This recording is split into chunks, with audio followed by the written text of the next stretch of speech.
We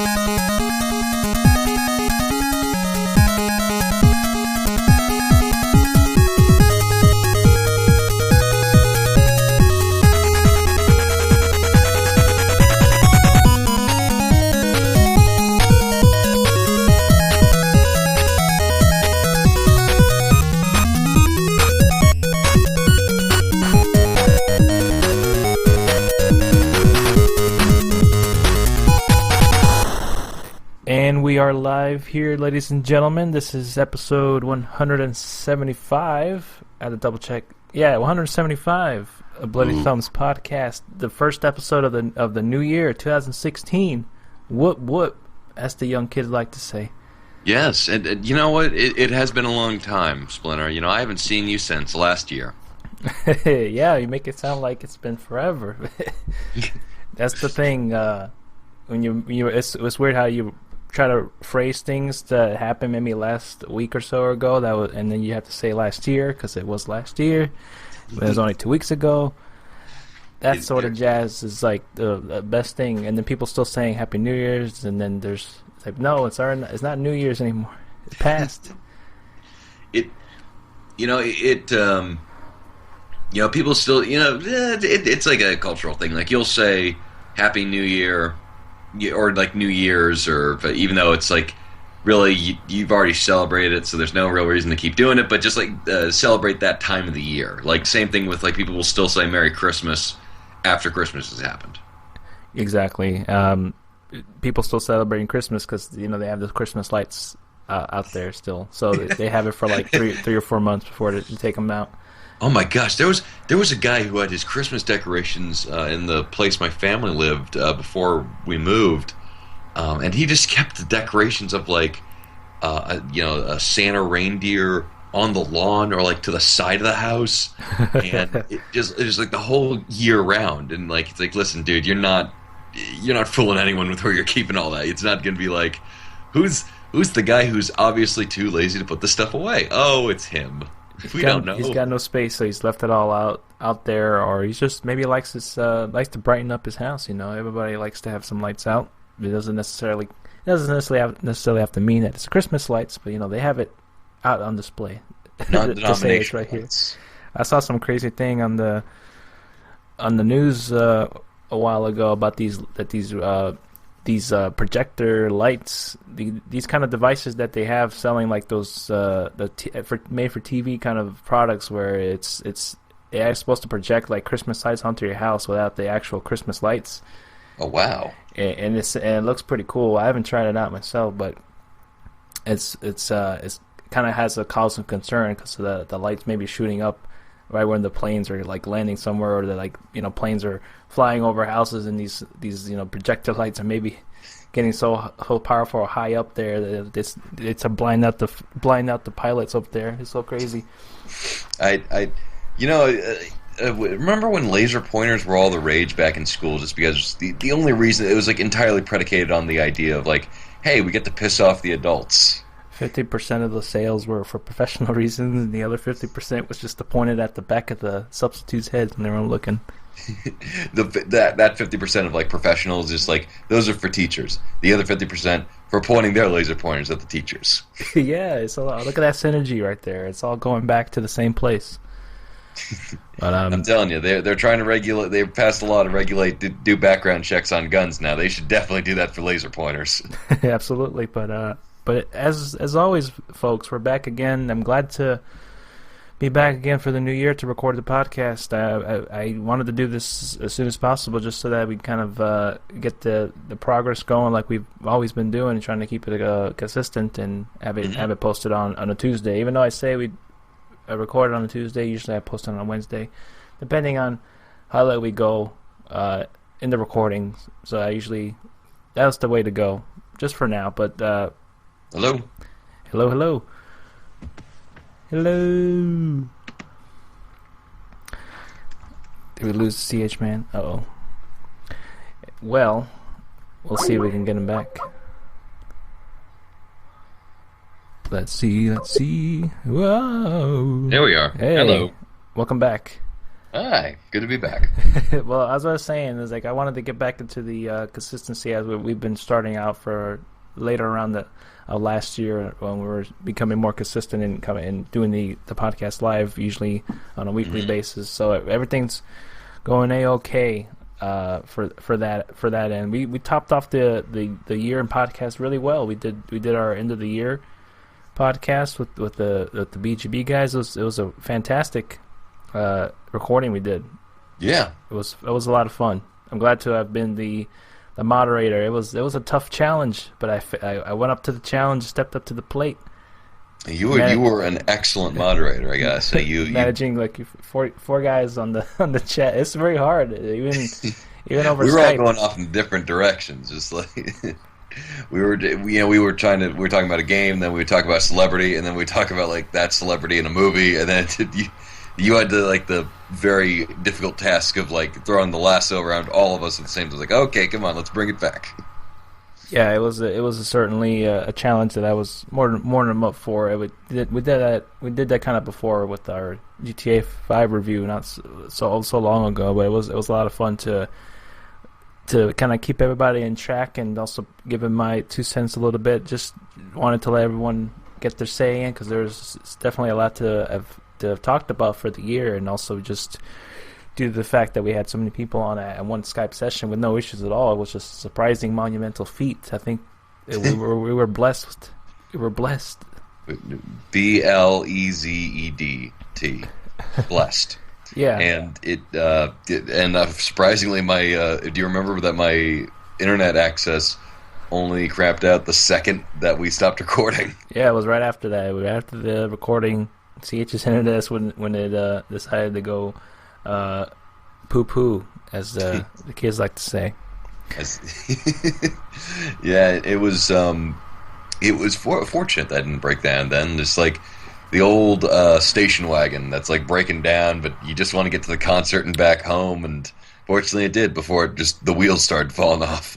Yeah, we were very fortunate for everything to go as smoothly as it did, because it may have broken up a little bit of the flow if that any of that issues kind of happened or proceeded throughout. Which fortunately it did not. It was just an absolute fun time that we had with the guys. So hopefully we'll be able to do more collaborations, not necessarily the end of the years, but maybe more on anything that may be big. Yeah. Just for example, like what we talked about the Star Wars Force Awakens, possibly discussions on that. Yeah, The big and I topic think of news for these past few weeks. I think it would be, as soon as the fervor dies down, because it hasn't even been. Has it been a month since the movie was released? It's been, I would say, at least about a couple of weeks.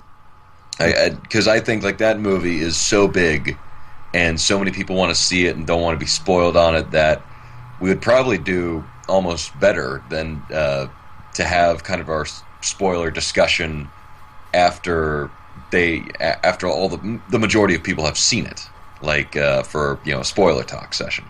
Yeah, I'm not too worried about getting into too much spoiler discussions that soon already. It's been quite a while already, I would Mhm. say, and I'd actually have to watch I had to rewatch that movie again, because it's everything going on with Christmas and New Year's. It kind of fell by the wayside in my memory a little bit, but it's because what we talked about before too. There's like such a kind of large film, a lot of things going on there. There's Yeah, a lot oh, yeah. going on there, and everything was so entertaining that it just went by so fast for me. By the time that the credits rolled down, I was like, oh shit, it's over already. It definitely has that feel. I mean, because it is like 2 hours and 30 minutes long, and it you don't feel that.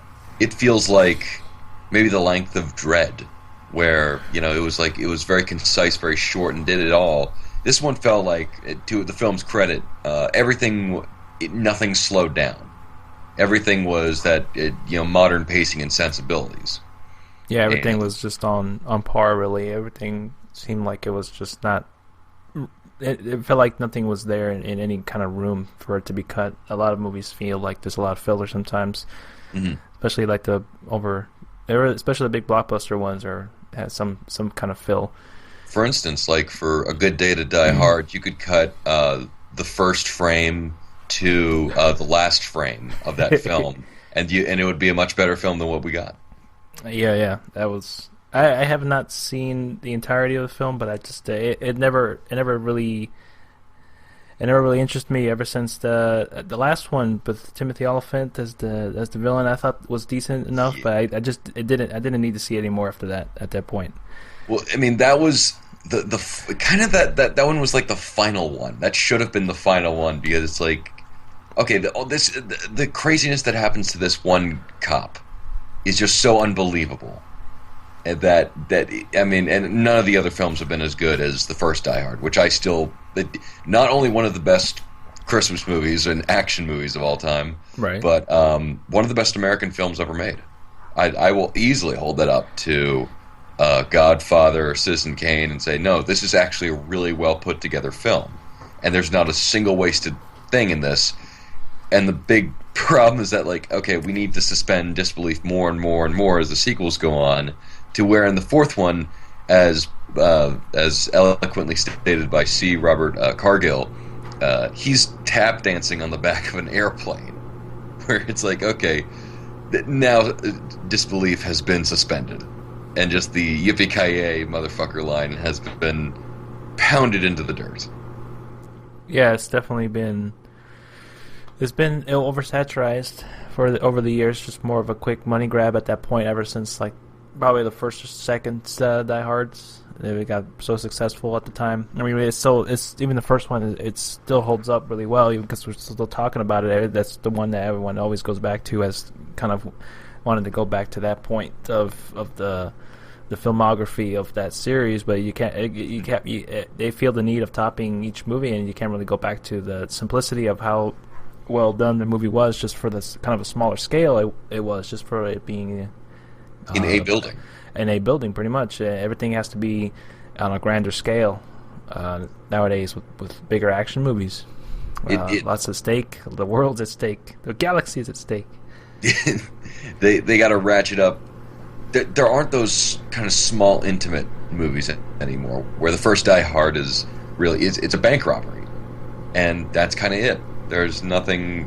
There's no political statements. There's no moral sort of questionings there. There's no. It's not like, oh, if he gets away, then the entirety of Los Angeles will be covered in gas that will kill everyone. It's like, no.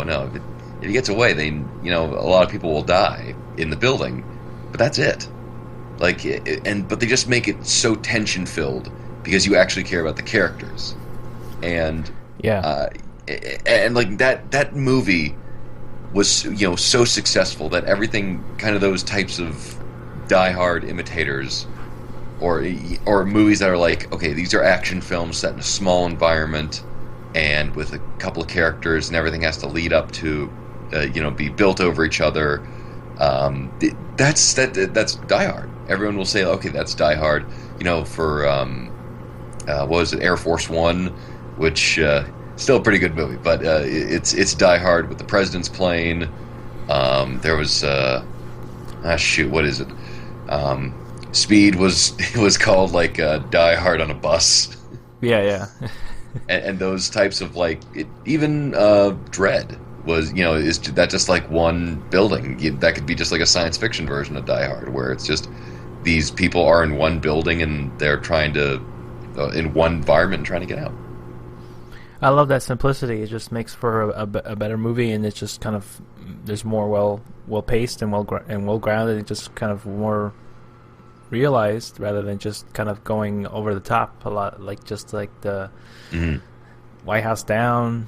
Oh yeah, kind of White films, House. And then like the other one that's still a lot like it. The one with Gerard Butler, like the first one. Yeah, that's like Gerard. There's two White House movies. Yeah, White House Down, and then Olympus has fallen, and then there's like the London has fallen. With Gerard Butler's Gerard Butler being the kind of like our modern Bruce Willis, John McClane. And the next one just be like the world has fallen. Yeah, and now we're getting the world is at stake again with Independence Day. Oh, resurgence. I have no idea. Vengeance. Because this one I got the same reaction from the release of that trailer, actually no, the release of the information that they're making a sequel to Independence Day, the same feeling I had to the sequel of Cats and Dogs 2 after it was like 10 years from the last film. It was like, who wanted this? I mean, It's I've like, been waiting for ever since the first Cats and Dogs. I mean, I need to see what would happen next. the rise of Kitty Galore. Tobey Maguire voicing the main dog. So that's all fair and well. That and Jeff Goldblum as the crazy scientist, because of course he is, because he's Jeff Goldblum.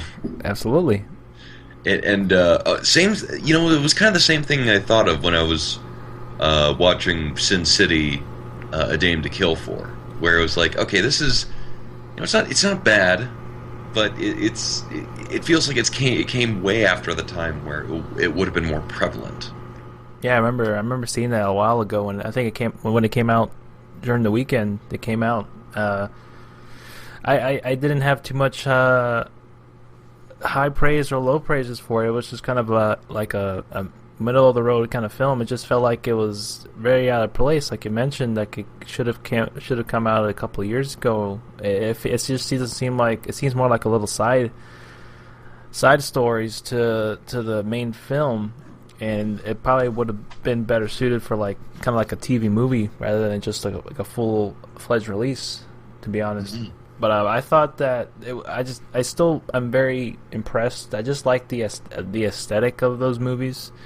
Primarily, that's always been the ones that stood out the most. There's always been a little bit of style over substance, but that, yeah, in a sense, it did do some good things. The original one, I mean, it also ended up putting Mickey Rourke back on the map again after so much years of obscurity.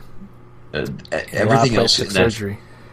Everything else in that film could have been terrible, but Mickey Rourke's acting was just, that was on point.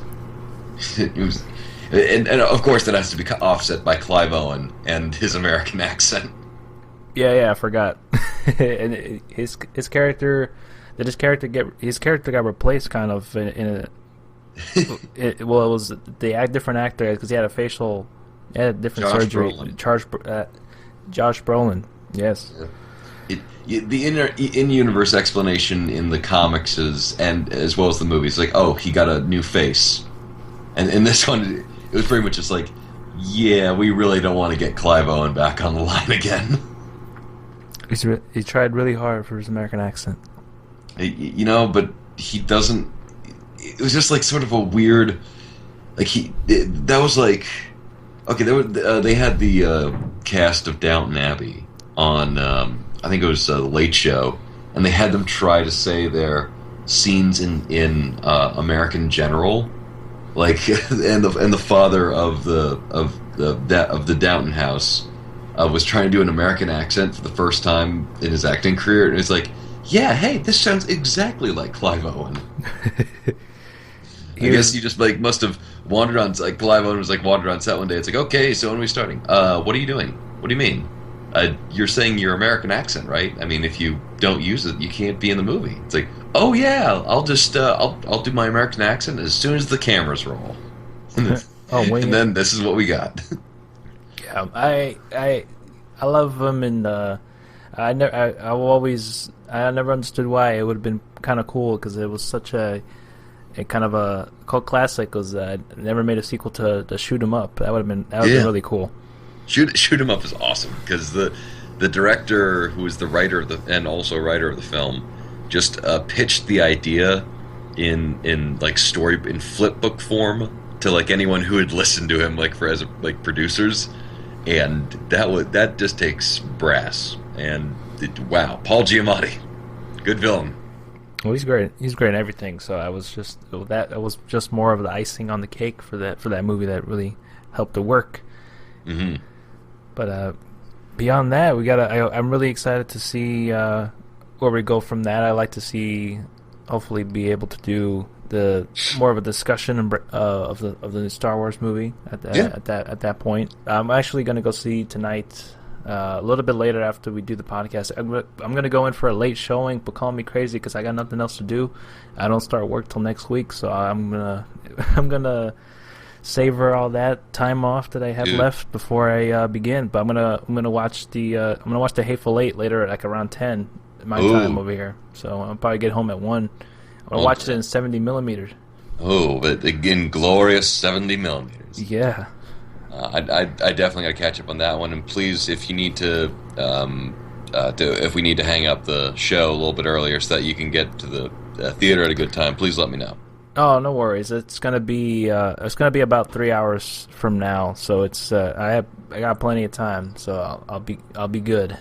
Yeah, then we can. Yeah, I'll be good. Yeah, I'm just excited because I just kind of felt in the mood to go out to see a movie, and I was surprised that they had this movie showing this kind of late over there, because usually they have movies going in from like around 9. That's probably usually the latest showing, but that one is going to be like starting around 10:15 over here in the Pacific time. So I saw the movie's 3 hours, so I'm going to be ready, get my butt ready, and maybe download the When to Pee app. We'll see. That'll be. They got that magical intermission. And Oh, apparently, right. yeah. Probably So good for us then. yeah, I think it'll be very, very good.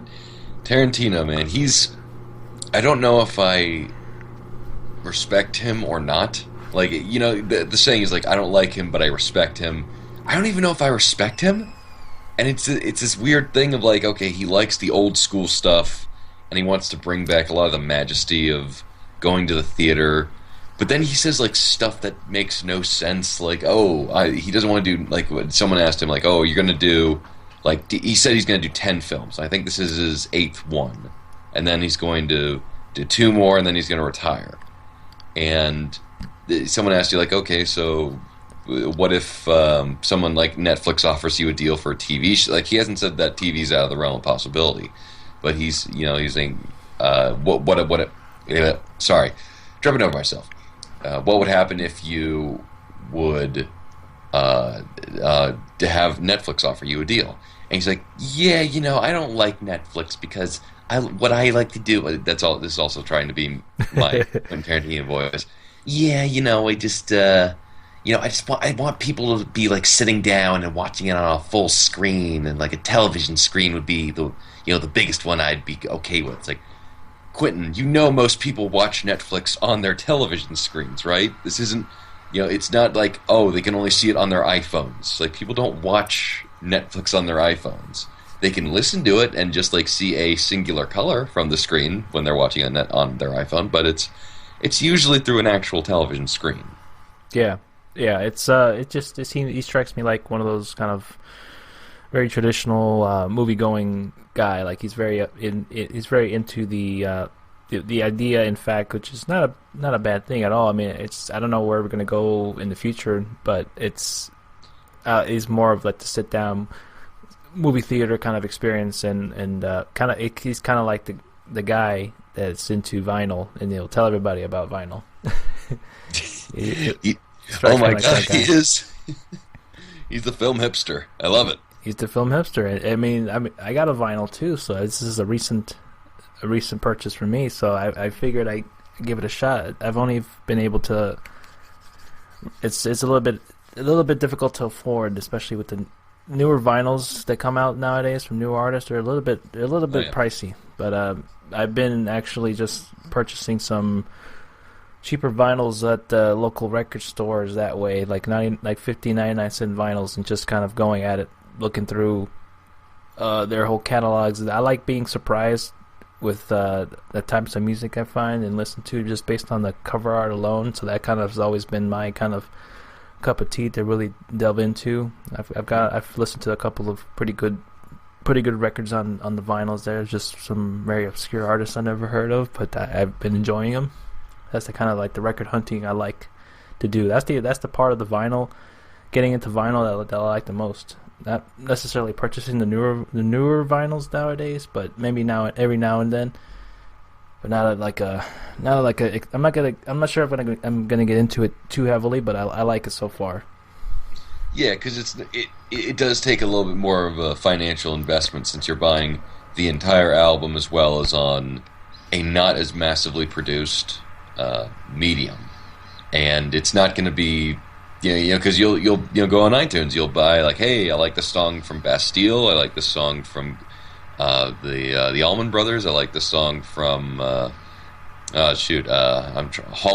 It's like, oh yeah, I'll just buy one song from each of them, and then as opposed to an actual album, it's like, okay, I gotta figure out which ones I like the investment of like, okay, I like all the songs here, or I just really want to find a good price on the vinyls. So yeah, it takes a little bit more search and preparation and willing to get it. Yeah, it takes a certain. You got to go in there with a certain expectation, and I'm very much used to just purchasing albums nowadays through just like digital outlets nowadays. It's just more easier and convenient. I just going back to getting into vinyl a little bit. It's a little bit. It brings back that old nostalgia you had with when you used to go to the store to buy music on CDs. Mm-hmm. Tower Records, baby. Tower Records. I remember that. I mean, those were the good times that doing a little bit of getting into this hobby a little bit has brought back some of those memories. I just love listening to music in general. So just going to an actual physical store to look for like cheap vinyls, I'm all for. I'm definitely all for. Mm-hmm. So slowly but surely on certain records or artists, I'll check out the vinyls and just purchase them like on every now and then, but not going to be too much on a consistent basis. But I'm very interested in listening to some more actual current modern music on vinyl to see how that sounds. But I've been enjoying it so far. I've been listening to them they have these external speakers, and then also on just headphones, which is usually the best way to go about it. Mm-hmm. And I like that. I bought the Gorillaz album, Plastic Beach, which I already own digitally, but I got it on vinyl, and I've never been a huge fan of the Superfast Jellyfish song, but when I listened to it on vinyl, I heard things that I never heard before digitally, and I ended up liking that song a little bit more. Oh yeah, being physically etched into the actual recording does help a lot more in terms of the quality. Yeah, the weirdest thing is, so when you turn the volume off or down, you can still hear the record playing. That freaks me out. It's like, I'm still here, Splinter. It's so cool, though. I'll always be here. I'm just amazed in and of itself at how vinyls are made, and how that little needle on there that goes on the record just plays everything. It's just that's magic, black magic to me. There is something enticing about not only the antique stores, like as you were saying, going hunting for them, like the fun of like finding a bargain bin thing at a local boutique store, and just like, oh wow, I was looking for this this album from Van Morrison or something, and then just like then it's like, oh wow, this is very, very cool. But there's also something about the old technology where it's like it required a little bit more physical interaction, and you can see the different parts playing, like even CD players where you have to actually input the physical CD into the device, and now it's just by a screen, and I don't begrudge not having it, but there's a certain magic about having it, having those older media. It's a very cool Christmas gift to give. Absolutely. I saw that the vinyls turntables were actually the most like sold thing, the most best selling thing on Amazon during for the holidays. So there's certainly a big kind of like what's the word turnaround. Well, that's no pun intended. There's a mystique or kind of like certain interest or antique kind of feeling you get for when you get it. It's I just like the actual, like you were mentioning, record hunting, the actual thrill of looking for very obscure music that like you look at it and you wonder like, is this, how many people may have heard this album, like just all the music that ever gets recorded, and then these kind of get lost in the wayside of in a bargain bin. Just like, is this? It just interests me that there's just so much music recorded out there and put out there. It's like I just wonder how many people have listened to it, and if it's anything that's good that may have gone on the wayside. Having certainly encountered a couple of those. Some of the classical albums that I had, some music I was listening to that sounded very much like Fallout music, which I liked. That relaxes me. Yeah, Some I don't- 80s, some 80s records. Some nostalgic 80s synth records. I got some. I bought like a Neil Diamond record for like 50 cents. This Oh, big Hot Summer yeah, Nights. steals. Was it Hot Summer Nights? I think I got something That's like. awesome. And Tom Jones. I got turned on to Tom Jones. Tom Jones, very very good. Also, I love him because he was uh, the source of ridicule because people kept finding pictures of Muammar Gaddafi and just kept comparing it to images of Tom Jones. Like, oh my God, they're the exact same person. I know. It's crazy. And yeah, I honestly don't know if I'll ever go back into vinyl because yeah, I'm a creature of habits. But I do think it's very interesting that this has made such a big resurgence. And Well, yeah, it's still kicking. I mean, it's more alive than CDs. I feel, or cassettes. oh yeah, I I mean, mean, there's because so like much CDs out there that no one buys. It's just out there in store shelves. yeah, and You just and wonder no why. one's Yeah, you wonder why it's even there still these days. The CDs at stores. because because like iPods and MP3 players, they are more convenient and better quality than CDs. And then on the opposite side, like with vinyls, they are far better quality than CDs or digital. So it's just like there's no real place for CDs to exist. Yeah, it just really depends on where you that kind of music you get from, like on the CD or just online, because a lot of it can really affect the sound of it, little than you know, because just how they compress it or how they convert it into digital format. So that I've absolutely noticed the difference in sound, and it's very interesting going back and listening to some records I have gotten for vinyl. The Gorillaz album I mentioned sounds very much more richer and different than what I'm used to listening to it a bunch of times on my computer or on my phone. And the Frank Zappa album I got too. You know, From Cat. it's Frank Zappa album and the other Frank Zappa albums I have. I'm a huge fan of Frank Zappa. If you may already know the CH. I have we did discuss your Frank Zappa album last time around. Yes. It but which ones do you have of his discography? Well, I have most of them on my computer, but the ones that I got for vinyl were the more commercial ones. Just one of them that I like the most, the Chic Your Booty. That one was a good one. Beat the Boots. With the hit song that I like the most, Bobby Brown. Was it ever used in a movie? Not that I'm aware of. I mean, I cannot see why. I mean, if I ever become a film director, I want to put that song in my movie in some way, shape, or form. It is certainly that would be actually something that probably Tarantino would throw in, just like into a blaxploitation film.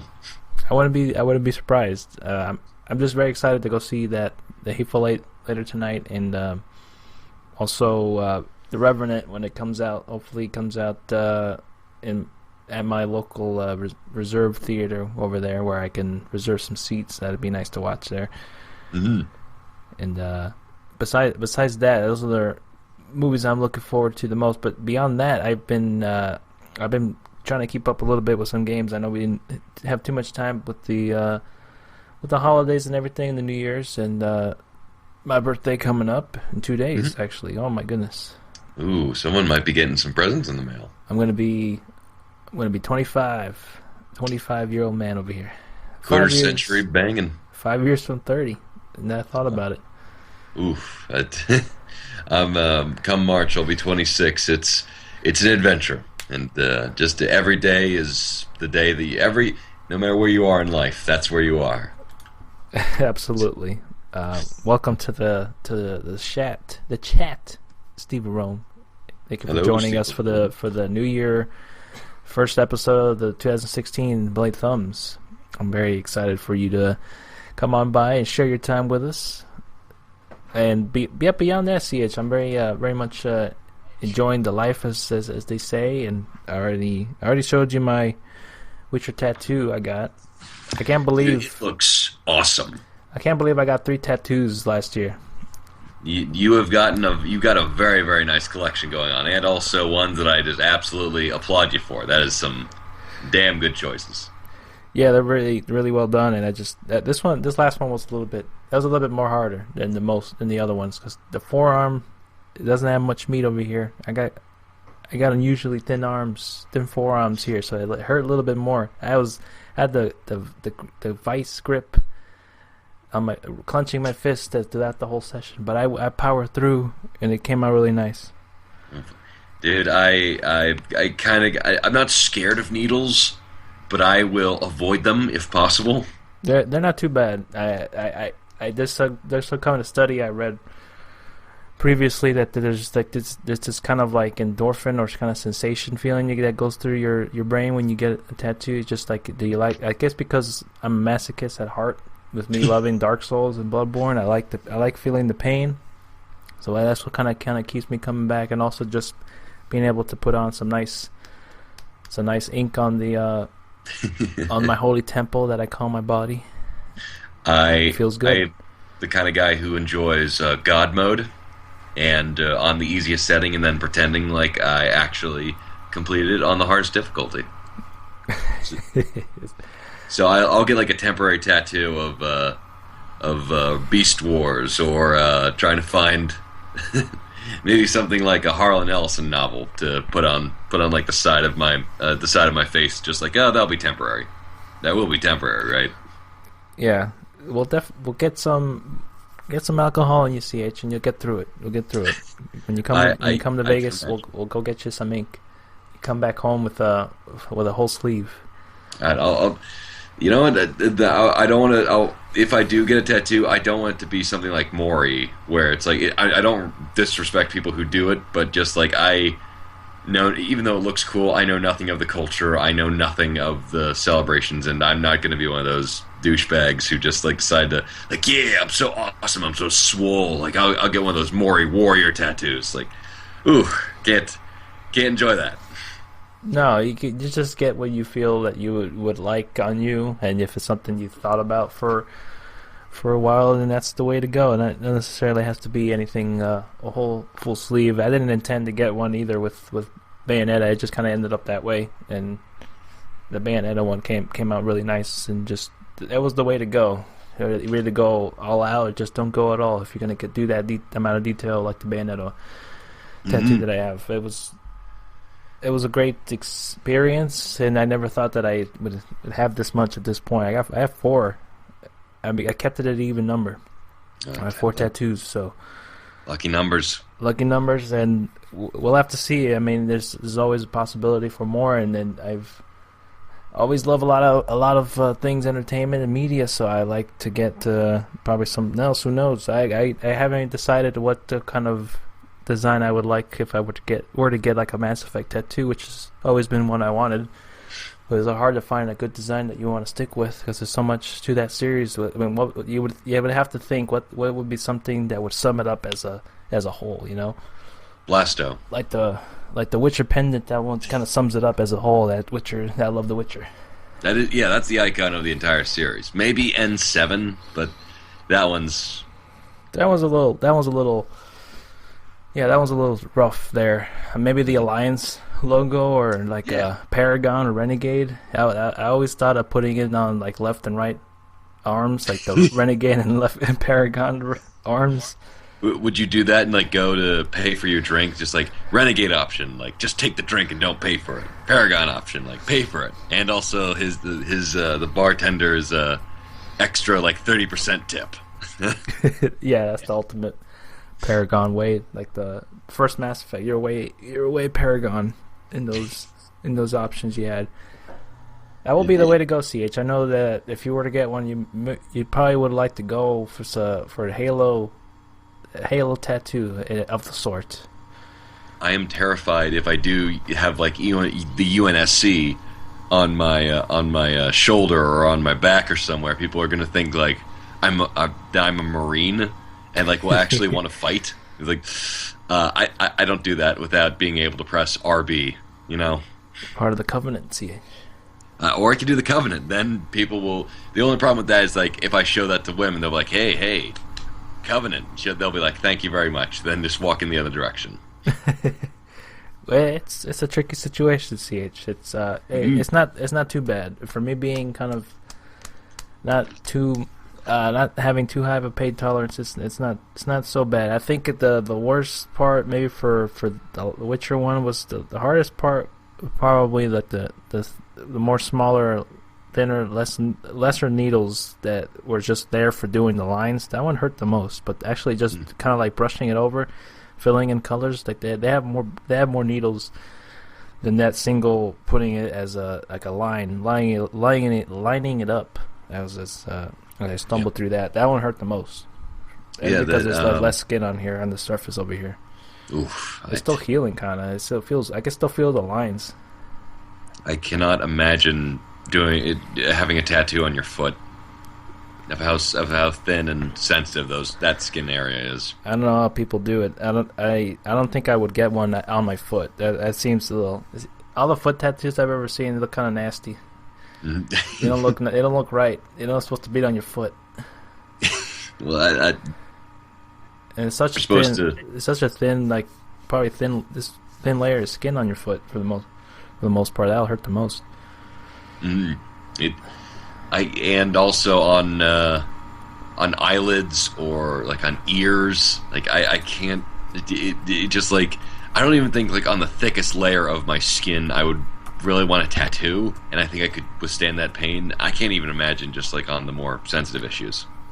Yeah, I guess the first way to start off would be on your arm, above your forearm. I think that's the way to go. That one has the most meat, or maybe like your thighs. Yeah, anywhere you can go. That has the most meat. Mm-hmm. the most meat on the turkey leg. Yes, that's the way to go. But that'll be the way to go. I'm very very happy with it. I'm liking all the designs I got, so I'm very excited for that. And I've actually been partaking a little bit more into some games, a little bit more into that. I played a little bit of Arkham Knight because they had released some free costume skins, so I kind of wanted to check them out a little bit. I saw that the Dark Knight one was the Dark Knight Returns. No, the Dark Knight one looks really nice. Yeah, 2008 movie. 2008 one. Yeah, with Christian Bale. Got his face looking mighty sharp there, looking like just a movie, and I like just all the amount of detail they put out for it. I was surprised that it was actually available for free. I think that with all the whole model they've been doing, all the content models they've been doing with the series a little bit, especially this one. This was like on a whole new level, a lot more like this. All of this got downloadable content they've been putting out, and just even like with the later releases of you being able to choose between who you can play as in the VR challenge missions, was just unacceptable. It should have been a part of the game. I don't know why they had to put it up as an update. Yeah, it was really bad, and I think that they released a lot of the content for free because of the backlash of the season passes and how little it actually did in terms of being worthwhile. Like a lot of because like all the new characters had like new moves, new animations, and stuff like that, but their story bits were only like 10 minutes long or 20 minutes long. And so that was kind of unacceptable to a lot of people, and I would agree. So they had the Dark Knight skin. They had the Noel Christmas Batman. They had the new 2016 Batman versus Superman car. And I think they were even making fun of the movie itself just because the description of the cars. Do you speed? You will. Yeah, I saw that, and they had some of that. They had some of the little descriptions for the Dark Knight 2008 movie too. It's like he's not wearing hockey pants. They put that in there in the description. I'm telling, and I love the fact that they really have an appreciation, or at least for like the most popular iterations of Batman, because they have Had Batman Beyond, which the suit this time around looks a lot better than the Arkham City. It looked like it was painted on. Yeah, it was just like a very large, muscular man who was just like painted black. So like, okay, it works in the cartoon. It doesn't really work here. And they had the Adam West Batman. It's like, okay, I like that. That was a good move, guys. Just having a great old fun time of bringing back some of the more quirkier Batman stuff, rather than just ignoring it all. Yeah, so I like that, and Rocksteady's a very good developer, and I really wish them all the best for their next project. Yeah, I absolutely do too, because they put out some great games, just not even necessarily great Batman games, just great licensed and superhero related Batman video games. It was just a breath of fresh air. Batman games were terrible. Yeah, majority of them were. There was some gems here and there. There was the animated series game, it was like a platformer for the SNES. Mm-hmm. That one was pretty good, but yeah, past that, they were not all really very good. I remember the Batman Forever game was that was a little rough. It was more like a side scroller. Rise of Sun's End. Side scroller beat 'em up, but it was so bad. They had like the aesthetic and design. They kind of like were going for like the realistic character models, but they were like 2D, just like how Mortal Kombat games were back in the day. Mm-hmm. They had that as design look aesthetic for that game, so that it didn't really work too well especially with the backgrounds that they had and the design all the designs they had for that. It didn't work out for me, and it was a lot of the punches and kicks didn't really click and resonate with a lot what was going on the screen. So it made it even more of a challenge to get through. And I never ended up beating it because it was a pain in the butt. It was not the best game, but yeah. But Arkham Asylum was just like, oh, this is what licensed games could do, and this is like the better like superheroes video games at the time. Like before that, we would consider Spider-Man 2 be the best video game related superhero movie, even though now this has very much a lot of flaws at the time that I remember it. The Balloon Boy and just a lot of repetitive side quests. It was the worst. Yay, Balloon! That was the worst. No. The worst mission of all those was Pizza Time, where you would rush. It's a pizza time. It's like, okay, you can't rush, you can't double jump, which is the worst thing. But like, if you try to jump and you do a 360 tuck and roll in the air, it damages the pizza. It's like, how in the world do you expect me to get there? They're asking too much, Spidey. And they have him get like across town. How the hell is Peter going to deliver a pizza like across the bridge? Pretty much. He does whatever a spider can. That's what they have him do. I'm surprised no one ever questioned why Spider-Man was delivering their pizza. You'd think they would have put like 2 and 2 together. Like, wait a minute, he works for this pizza guy. Well, that one guy from the Chappelle Show, he questioned it because he saw Tobey Maguire running into the alley, and then Spider-Man jacked his pizza. He thought, yo, he stole that guy's pizza. That was just ingenious, and also, I think the Arkham games probably the best superhero games because, like with Spider-Man 2, I love it, but Tobey Maguire's voice acting is wow. Like I don't think he knew what like voice acting was about. Like he just thought like, oh, I'll read these lines one time and I'm done. Cool. Like no, you don't do that. Yeah, it was really bad. It was really bad. Even the intro of him talking about Mary Jane, he sounded like he was just reading it out of. He just got out of bed and was reading these lines. I think he literally phoned it in, just like, we need to say this lines for the intro. Okay, let me have this coffee over here. No, there's no time. You need to record it now. Yeah, they were pretty rough, but I still have very much appreciation for the Sam Raimi ones. A lot of people got to give the third one flack. It's still pretty bad, but the first two were decent themps. And I have not seen the newer Andrew Garfield ones. I really didn't have any interest at that point because this 3 left a sour taste in my mouth, and it absolutely did ruin my enthusiasm for the characters. I was such a big fan of Spider-Man when the animated series when it was around and in the '90s, and then I saw the first Spider-Man movie like I would say like 3 or 4 times. I was so into that movie. Mm-hmm. And that was just about it. I never really gotten back to it. I know that there's still some great stories to be told and to be read in the comics. I just never really got into him after that. Just kind of lost touch with him. He's absolutely one of my.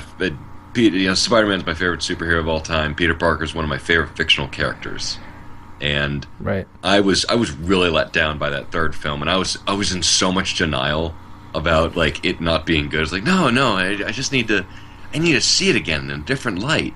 And then when the jazz tapping, when it came out on DVD, and I got it at like a bargain bin, like the emo jazz tapping Peter Parker that like comes out of nowhere, and then like they have the jazz fighting music in the back when he's fighting Green Harry Osborn. It's like, what the hell is this?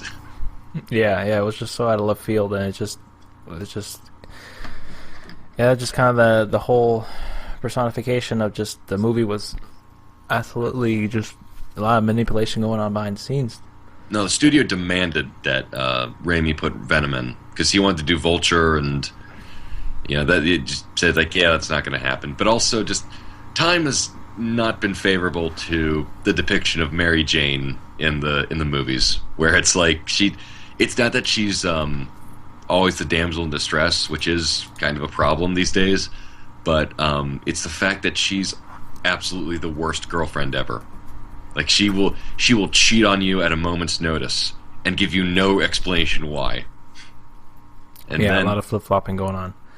Oh boy, if it was like John Kerry as a female character, and it was I think those first 2 films are very good. I think the second one's great. The first one, good, but I actually really did like the 2 new ones and what they were trying to go for. I thought Andrew Garfield was great Spider-Man. But Spider-Man, the characters hit a really rough patch over these past couple of years because it's like nobody really knows how to continue the story because the character's at his best when he's just a working class regular guy struggling with life, relationships, ethics, and so they don't really know how to do that. So it's like, oh, I know, let's put Dr. Octopus's head, brain in his body. It's like, I don't know if that's going to be good. Okay, well, how about we erase his entire marriage? No, I don't think that's really how you do it. And it does magically erase, not like naturally, like have their marriage fall apart for any particular reason. And then recently, which was like, oh, well, we'll make him Tony Stark or Bruce Wayne, where he's like a rich guy who just does all these, he's got a big company, he's rich and successful, and he goes on worldwide adventures. Like, okay, but that's what we have Tony Stark and Bruce Wayne for. It just like I don't. It's like so confusing how they get it, so they can get it kind of so wrong in the comics. Yeah, they try to do too much and try to like freshen up the character, but they also lose touch of like the roots of the character. So that you kind of get into that slippery slope where you try to do too much. It's really just one of those things. They try to do too much, and I remember the Spider-Man Unlimited animated show was pretty good. I think that was the same one too that we didn't get much of a resolution. I think it kind of ended before it ended up having a resolution. Okay, I am pissed because I remember that exact episode. That was really where Peter saves Venom and Carnage, who for some reason have a really weird design. But it's like, okay, well, space, whatever. Well, that'll be good. And so it ends like, oh, there's like a ticking time bomb. It's going to destroy the city. And then next episode never came. It's like, oh, you sons of bitches. You dragged me all the way out here for this, and you're not even going to finish it. Well, same for the Neil Patrick Harris Spider-Man, too, on MTV. Oh, yeah, that was a really interesting one, because Michael Clark Duncan came back for his appearance as Kingpin. Yeah. He's like, oh, this is interesting, and they just ended it at the midway point of Spider-Man 2, where it's like, I'm Spider-Man no more, and it's like, oh, okay, well, I guess that's it for this character forever in this episode, so, yeah. Yeah, it was one. I mean, just two perfect examples. Just it. I don't know why they just have a hard time with any getting the character going. Yeah. And, Oh yeah. He. I mean, once again, it's kind of like John McClane, where it's like you need to. He's this kind of simplified. Like, okay, he's got superpowers and whatnot, but he is best when he's just an average guy doing what he can. He's not. He's smart, but he's not. He's not omnipotent, and he's just a regular dude trying to work his way through life and trying to understand what that life is. yeah, I mean that was the most relatable part about him, and that really got a lot of people interested in the character itself. That's just more of the human side to what he does on his off time when he's on Spider-Man. Just what makes what makes these characters a lot more compelling. I'd love it if Rocksteady did a Spider-Man game. But that's probably never going to happen since WB owns Rocksteady, and they're not going to license it. Like, listen, we can't have you making the competition look good. No, it probably won't ever happen. It's just the same situation with kind of like how the characters treated in the comics recently, and then some of the movies. We're just really hoping for a really good Spider-Man game to revitalize the love for what the potential can truly lie with that character and the property. I mean, I cannot remember the last time besides Spider-Man 2. I know that Shattered Dimensions was an interesting... It was fun. Different take and different direction of playing as multiple characters, much like the GTA 5 does that approach with the different characters. Mm-hmm. It was an interesting experiment. Yeah, they got a lot of good production quality values out there. I don't think the gameplay was... hammered down, and unfortunately it was done by Beanox, who, they're fine, but it's obvious that they're not AAA kind of material, and maybe it's because they have to keep pumping out these games so often, and it's usually like they only have like a year to do it. They did one where they had Web of Shadows, which apparently was good, but some of the voice acting was pretty bad. Ultimate Spider-Man, which they had back on PS2, which was an adaptation of the comic book series, which actually, that was a really, really good one. And really Oh, by the way, Spider-Man 2, best boss battle ever with Mysterio. I remember even the older games, too, before Spider-Man 2, I think the game seems to work a little bit better when it's slightly more linear. I remember the first two Spider-Man games based off of the animated show / the comic was by Treyarch. Those were fun. I liked those a lot. And they're Spider-Man 64 or whatever it was called. And those two games had like Stan Lee narrating the game, which is it made it stand out in my book.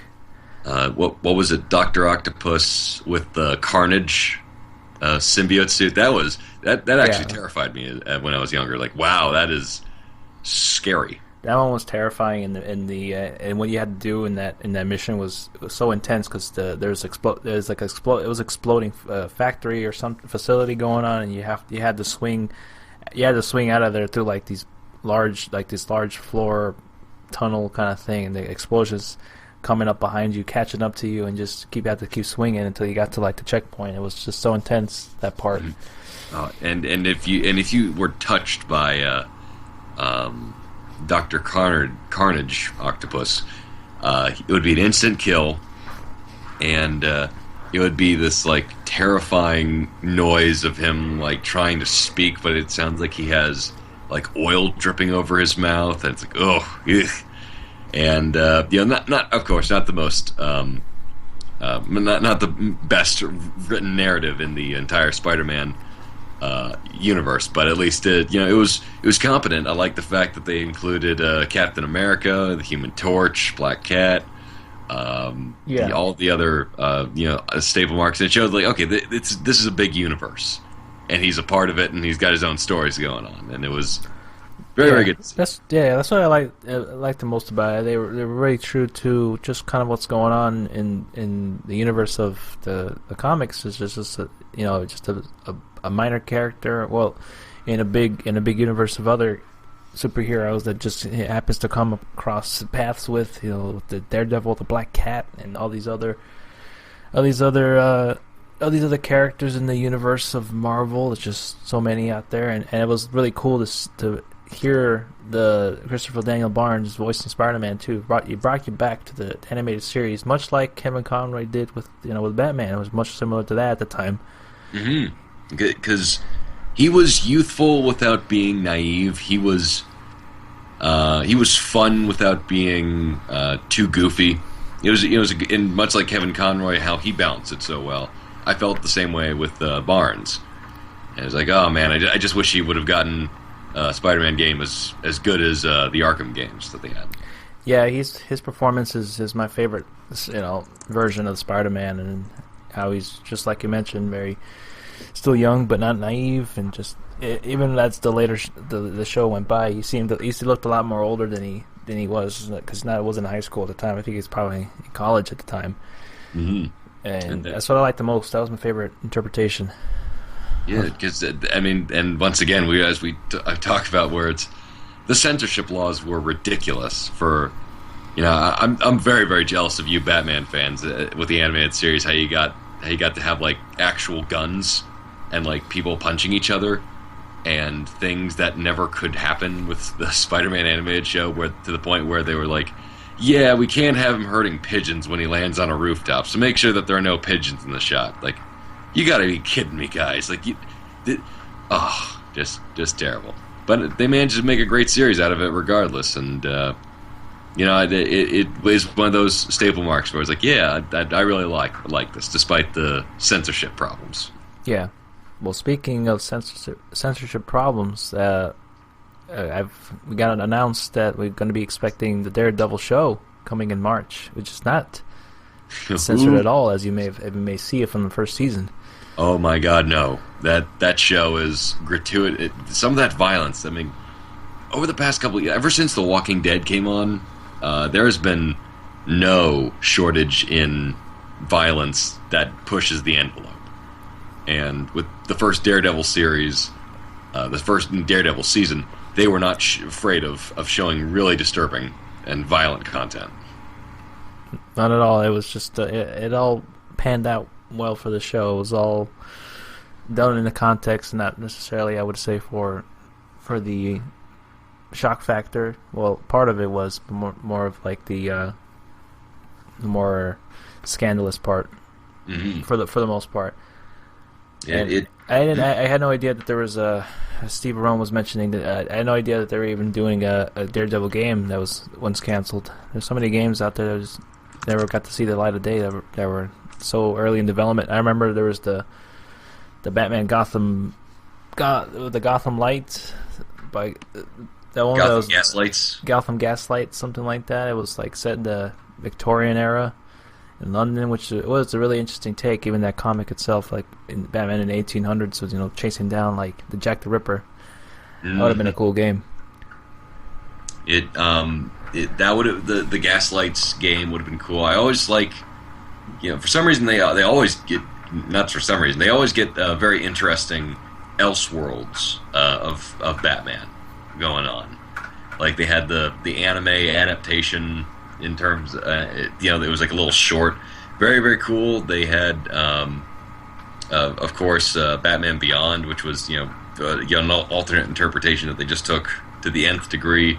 They had the Arkham series, the comic book series, where it was like very exaggerated, expressionistic sort of looking stuff, and they always do it well. Yeah, Steve Arone mentioned the Flashpoint Batman. Mm-hmm. was Thomas Wayne as Batman, right? Yeah, they had, and wasn't it Martha? Not Martha Kent. Martha Wayne. Martha Wayne. I was trying to think of like, wait a minute, is Martha Kent? Am I getting my like characters mixed? Martha. Yeah, Clark Gable. Parker, Kent, Wayne, they have, the Man Without Fear was, which was going to be the Daredevil game, was canceled back in 2004. It was, and I think that had, it was basically about a business funding, which was the big problematic thing. and they were just the finances weren't adding up, and so they had to cancel it. Do you remember the Punisher game from a while back? Oh, dude, yeah, hell yeah! I never played it, but just watching those gameplay videos, I'm like, ooh, this is like what Hatred could have been if it didn't have its own head up its butt. Whereas, like, you're taking on mafiosos, so that's fine. You know, just slamming guys' heads into mafiosos or Hitler. It's all right. Yeah, if it's Nazis or mafia guys, like it's okay. You don't need to feel bad about that. And it's like it's kind of like Sleeping Dogs in terms of like environmental kills. Like you could crush guys underneath like presses or slam their heads into like toilets, and you just it was glorious. And that was that's even a well regarded video game superhero adaptation because they just did not care. Yeah, I really hope we get a game like Sleeping Dogs, as you mentioned, because it was a breath of fresh air to see a game set in not New York anymore in an open world. It was like in in Hong Kong, and it was very vibrant, like it is with the neon lights and everything. It was just a really a breath of fresh air to see. I hope they make another game in that area, or just another Sleeping Dogs game, because I've always been the fan of. I've always wanted to play the Yakuza games because those have always been very interesting. In the setting has always been interesting to me in Japan to play as a character in the Yakuza in Japan. And it's always been something that's always interested me to play. But I never had a PlayStation 2 or some of these don't really get exported to the U.S. But not till recently, where Yakuza 5 just came out. That was only for the PS3. That just came out nowadays. Now it's localized. Mm-hmm. It was crazy to see the PS3 game still come out. They, I think it might be probably more. Even though they would probably get their money back releasing it to the West, it's just such a costly effort to translate them into English. Hello, I'm back. Sorry for that. No worries. I was chatting up Steve Rome over here, just keeping in touch with him because I know he was. I know he doesn't have a laptop right now. I think it kind of crapped out on him. So I was asking him if he got a new one for Christmas. Unfortunately, not. And then I was asking him about if he's still watching the X-Files and if he's going to watch the X-Files revival show. Ooh, man, that was always one of the shows I always wanted to get back into. I was scared of it as a kid, and and now that I'm older, I'm still scared, but I also want to appreciate good television and writing. So I like to check it out and see it, and that always seemed like a good show to get into. Apparently the movie's not so much. Is that right, Steve, how they're kind of not as good as the TV show, or are they kind of underwritten or underrated? We'll have to see, because I don't know if he's watched it yet, because I think he's still watching the show. Actually, he's gotten into the show. I don't know if he's watched the movies, because I'd be very interested in checking it out sometime as well, because it's the same reason for you that you had as well, because I never seen the show due to the fact that I was younger at the time they came out, and I was they scared me too. Like the shows like that, and then like Unsolved Mysteries. That's just a theme song itself scared the shit out of me. And then tonight's episode, a man gets kidnapped from a UFO. and speaking of which, there's always something very unsettling about Twilight Zone. It's always, they're always the one, and sometimes they are dark and disturbing shows, but just how it's filmed is so removed from today's standards of filmmaking that it just seems even more alien and otherworldly now. That it's kind of the more standard filmmaking back in that day, where they would take time to draw out tension and terror rather than showing a lot. Yeah, now at the time it was really, they were really scared to watch younger, and I'm sure they'll probably still be a little bit creepy at watching them now, because shows like rewatching Twin Peaks and a lot of even like those older shows in the 90s, the way that they were shot seemed very much very raw, like very low budgeted. They come off to you like really more realistic than the more high budgeted TV shows that have like great cinematography, like those kind of differences in like the way that they were looked and the way it's shot. And now like by the 4x3s and stuff, that aspect ratio, those come off more more legit and more realistic that you kind of get a little, you gotta get a little creeped out a little bit watching those shows, even like the older unsolved mysteries. Mm-hmm. I always wanted that, and check out Kolchev or Kolchek, the Night Hunter. That always seemed like a good TV show. Haven't seen it yet. Yeah, I just recently just got into, like I was telling you, watching Kitchen Nightmares with Gordon Ramsay. Like, Gordon Ramsay. I know it's been around, but I never really took the time to watch it. But I'm hooked. I've been watching that for the last few days, and then watching like my local news doing these segments, the 30 dining segments, getting like coming up to like restaurant owners or people who work there, asking, just kind of, they go in for the basis of, we just want to get your side of the story. Why'd you get a C from the health department? and then every time they go there, it's like the manager's never there, or the reason other places to get like these grades or get shut down is usually because they don't have no hot water. All the time. That'll do it. The hot water. It's like, well, listen, they didn't appreciate the cockroach pizza. It was something new that we were trying, and they just didn't bite. That's an acquired taste. like can't be more disgusting than anchovies. They're about the same. They look about the same. I don't know.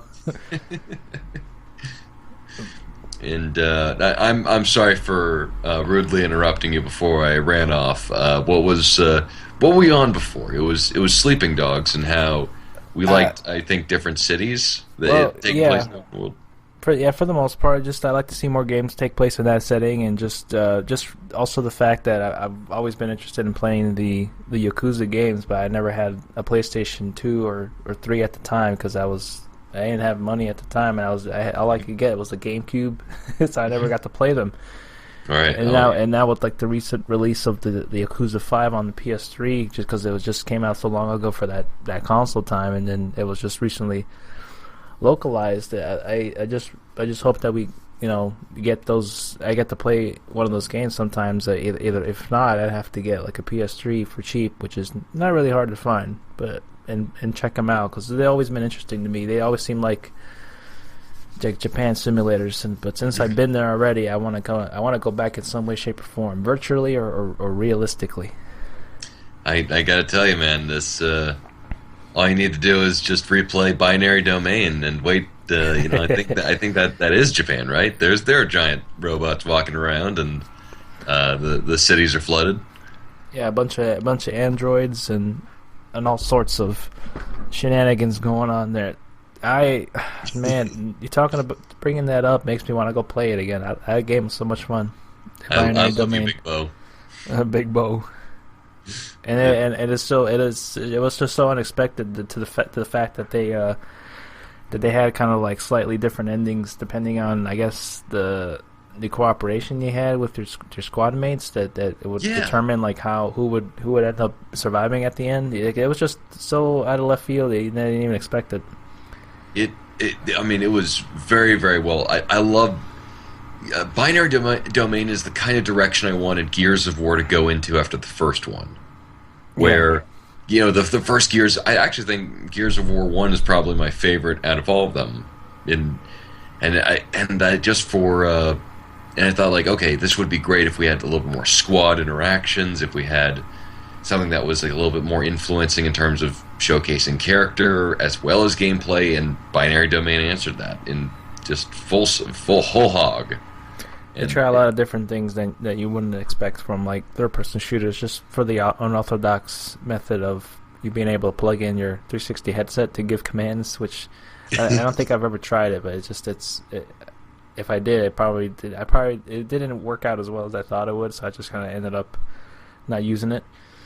Much like the unbeknownst, like very obscure idea that you can use to connect for Mass Effect 2 to move up your squad mates and things like that, and use the powers. That was just very. That's how much the dead with the Kinect was at the time that you didn't even know it even offered that feature. I don't know why they just don't phase out the Kinect, because it's obvious no one wants to develop for it exclusively. No one wants to implement it in their game in a huge way, and there's no middle ground between any of this. So it's just like, listen, guys, it's impressive. You had stuck by your guns for so long, put so much money and effort into this, developed games that were exclusive for this, and I mean, you don't need to save face anymore. You guys have gone above and beyond supporting this thing, so just let it die quietly, and then we'll cherish its memory and move on. Yeah, I mean that's really the only way you can go at this point. It's not even in the realm of discussion anymore, or even relevance anymore. Relevance, yes, that's the word. Relevance. Ever since that whole debacle with the DRM, it's not anything that is worthwhile to purchase for that, which is why they ended up offering just the Xbox One as itself as a whole unit because it was cheaper. Yeah, minus that Connect. Yeah. Oh my gosh. I mean, the sales didn't really start jumping up until they actually got rid of the Connect. It was like, okay, now people want to buy this, and they also lost, of course, a lot of sales opportunity because of the fact of like, okay, not only do we not have, not only is the Connect apparently necessary, but also we have the always-on stuff. I mean, they changed it day one, but it's fairly obvious that like that was a really bad move on their part. Mm-hmm. And what can be considered maybe a slightly bad move is the recent announcement that the newer Tomb Raider, the Rise of the Tomb Raider, is just barely reached the million sold mark right there. Compared to like I remember when it came out on both consoles, the last one I think it was like 3.4 million, like 3 million at least, and Square Enix called it a failure compared to like what they got now, compared because of it being a console exclusive temporarily. Console exclusive, it leads to mind how different it could have turned out in different release date for sure, and also it being on multiple consoles.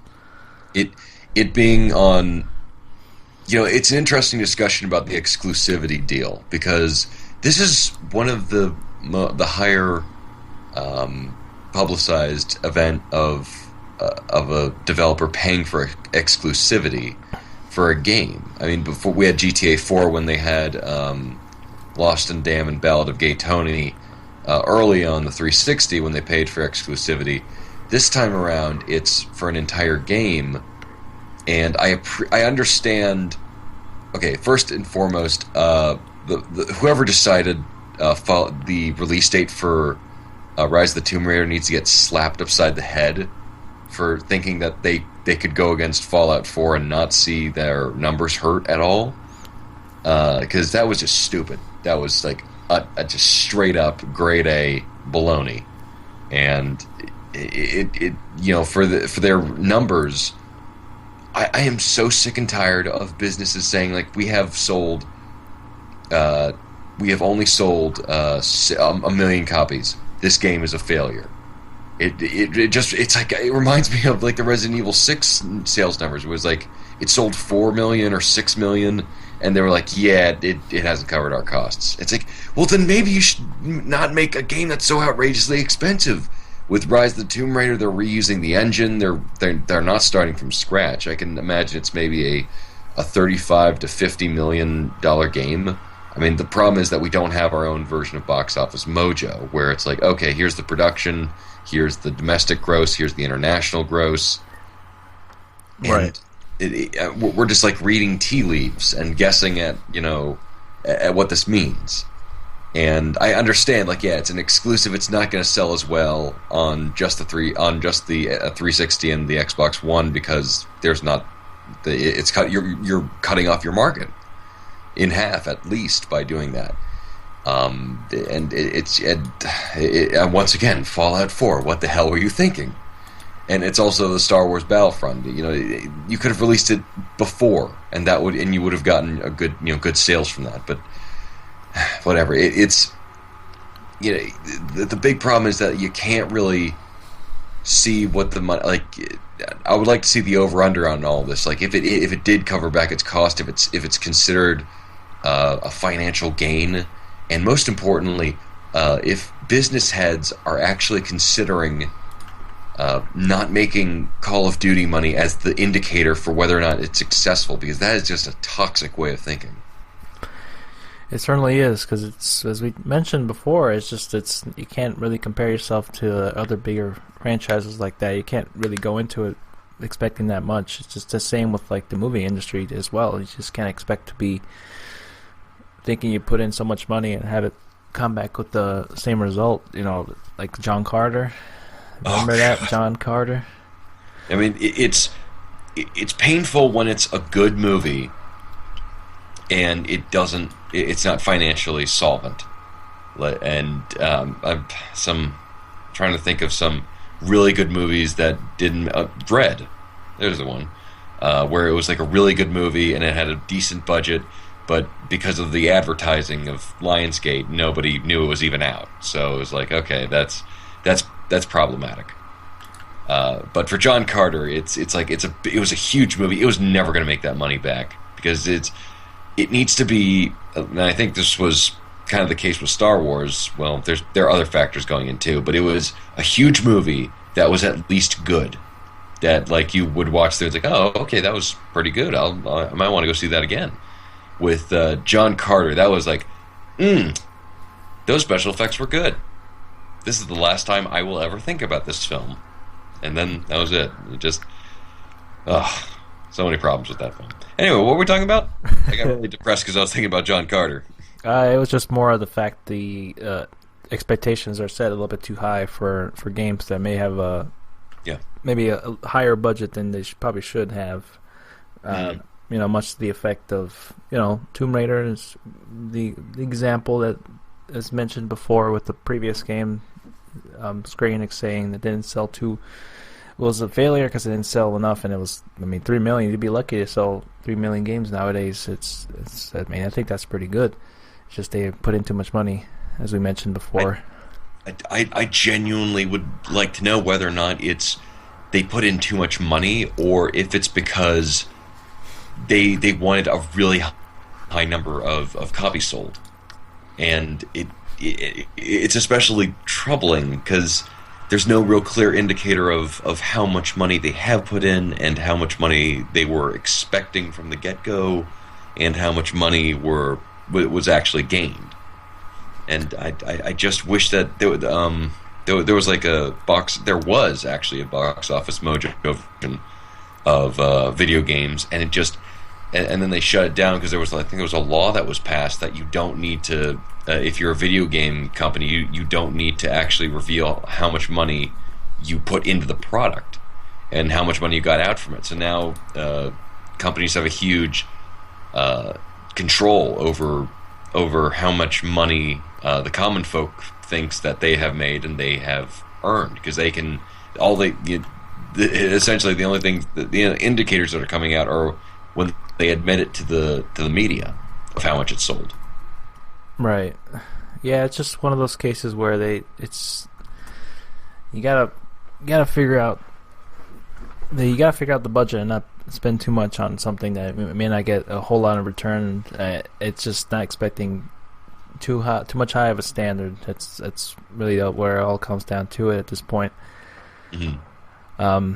Yeah, beyond that point, that was one of the things that I wanted to bring up real quick, because that was something that came up, and I remembered I knew that it sold a bit more than at the time the original game release. So I thought it would be an interesting topic of discussion for that. Beyond that point, I actually got to play a little bit more. Started playing a little bit more of Soma, as I mentioned.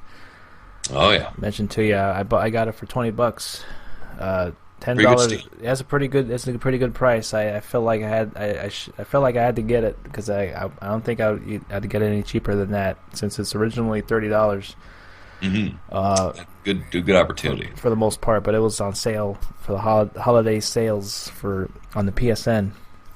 So I got it for $20, and I've been playing some of it, about 2-3 hours or so. I'm enjoying it so far. I'm really excited to see how this kind of concludes, and it's very interesting to see just how well done. As we always mentioned, it's kind of like a mix of it has a mix of like BioShock and also some elements of just your standard horror games as well, much like the amnesia games that have come out before. Just one of them, Amnesia.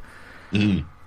The Oh, dark, the only Amnesia, the Dark Descent, and not the A Machine for Pigs. yeah, and I didn't play that one. But I know it was very similar as well. They've been making these kind of games prior to even Amnesia. Much the Black Plague, I think, was one of them as well. It was like a continuing story arc series. I think the first two that they originally made. Much like this, it's just you see some kind of enemy or figure. You end up you don't have anything to equip yourself to go against it. You're more of like running. You're more running and hiding from them and trying to avoid them in the process of like doing these small little kind of little puzzles to kind of get a door open to release the power off of one area of maybe a building you go into, and just having to proceed on further. And I've been enjoying it so far. I can't say too much really without, because I haven't played enough of it, and still much like the main character, I don't know what the hell's going on and how this even happened, because you start off as this guy who's got after a car accident, he's had issues with his brain, and it's like this things about his brain leaking blood and just having to go to this neurologist, and he puts this like Oculus Rift on, and then all this shit hits the fan, and he puts the Oculus Rift on, and he's thrown into this unknown, futuristic, desolate, post-apocalyptic world underwater. And it is just jarring, and every question he has is a question you have, because it's like, where am I? What's going on? I don't know what in the world is going on. There seems to be maybe robots that are here. Like I don't even know what they're doing here, because think they're human. Yeah, oh yeah, and it gets crazier from there. So just you're in for a wild ride. Yeah, I'm enjoying it in the sense that it's invigorating my interest in it. A lot of the monsters itself, they don't necessarily scare me too much. It's the way that everything builds up. The atmosphere is really well done. Mm-hmm. A lot of what's missing in horror games these days is the atmosphere, and then also what they do best is the sound design. Their sound design is on point, with just getting you ever so tense. Every step you take, you feel like you don't know what's gonna come lying ahead. What kind of like unknown, dreaded, ominous thing is coming up ahead when you're investigating these ruins. Just even like trying to find out what happened in these areas is just the most scariest part and more frightening part than the actual monsters stuff. Like what happened in this desolate area, and reading up on emails that people sent out, and just these little audio clips you get. Those are the more scary and more disturbing parts of the game. From what I've gathered so far, the sound design is just so great. It's superb. Yeah. And everywhere you go, it's just you're just like the character. You're like you're going into the unknown. You don't know where you're going. I don't know where I'm going most of the time, especially when you get to like the part where you're walking underwater. And there's your swimsuit thing, and then you don't know where you're going. It is a game that is well made, just from seeing it being played in terms of how responsive the controls are, and people said that, yeah, it is a good game, but just the design, the atmosphere, the characters, the everything about it is just very well done, and it is, just watching it on YouTube, all the story segments, it is very much a confrontationally thinking science fiction story, where you really can't play it without thinking about these things that it tries to present, much like BioShock. Yeah, and it's certainly that it's that level of questioning that really just stayed with me long after. Like the atmosphere was great, the sound design was fantastic, the visuals, I love the design of the suits, of the robots, of just everything going on, but it's just those thoughts that stay with me because of how they present them in the game. Yeah, and as you mentioned, Steve, from what I played so far, I wouldn't say Soma is, in terms of like what you maybe consider scary, like not like Amnesia. It was more of a different kind of scary because it also dealt with you having to avoid these. Well, much like the same game, I guess it's very similar in that respect. But I felt like it's much more different than Amnesia, and a lot of more of these scary parts to me is more of just the atmosphere and kind of learning what has occurred in this desolate kind of area you're thrown into. A lot of that is the more disturbing parts, and a lot of just kind of like CH mentioned, just kind of questioning a lot of what's going on here, and it making you think, and it's more sci-fi with some horror there than anything else. I wouldn't consider it a full-fledged horror game. No, I wouldn't consider that necessarily. It's more of like what has happened at that what has happened at the area you're thrown into seems more like a horror than anything else. Finding out what's happened is more of the interest and mystery that you kind of end up solving along the way. Like I mentioned, I know you brought this up a little bit when we talked about this at our year-end discussion roundtable a couple of weeks ago. I do agree because I didn't have much. I do agree with you, CH. I didn't have much info or a lot of knowledge on the game itself because I hadn't played it at the time. But the voice acting for the main character is not very strong. Strong. Dude, I'm so sorry. He is just not cut out for this role. I kind of would have preferred a side protagonist. It's a good voice protagonist in a first-person game will give you a lot of leverage and a lot of mileage in terms of how they're used, like Booker DeWitt in BioShock Infinite, or Jackie Estacado in the Darkness games, where you get, or Tommy in Prey. Power Rangers? Oh, not. Sadly, you don't get a cool ponytail or a green vest, obviously, because those are the staple marks of '90s bad guys. right. God damn it, Tommy in Prey, whereas in we lost CH. We gotta get him back. There you go. Oh, we lost you for a little bit. Yeah, I was laughing at the fact that you said Power Rangers, and I said no, sorry, you don't get a cool ponytail and a green vest to showcase how much of a badass you are, because that was the '90s way of showing you were badass. Yes. It's not like, because like in the beginning of Soma, his voice kind of fits because he's like, okay, he's just this regular guy, and he's in this situation, and he's kind of bewildered more than anything, and that's why his voice kind of fits, because it's removed and it doesn't feel right. And then you realize as you go along, oh no, he just really has trouble acting.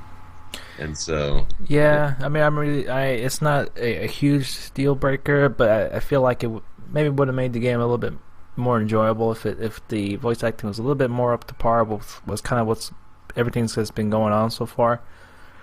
I kind of wish there was a silent protagonist for once, even though I'm not a huge fan of that all the time, but it would have worked a lot more better, because I'm already, at this point, even at the game, it feels very, very lonely and desolate. I can't play too much of it because it's just so lonesome, and just you're trying to find out where to go and trying to survive. It's a very tough game to play in long instances for me, anyways. It's just so.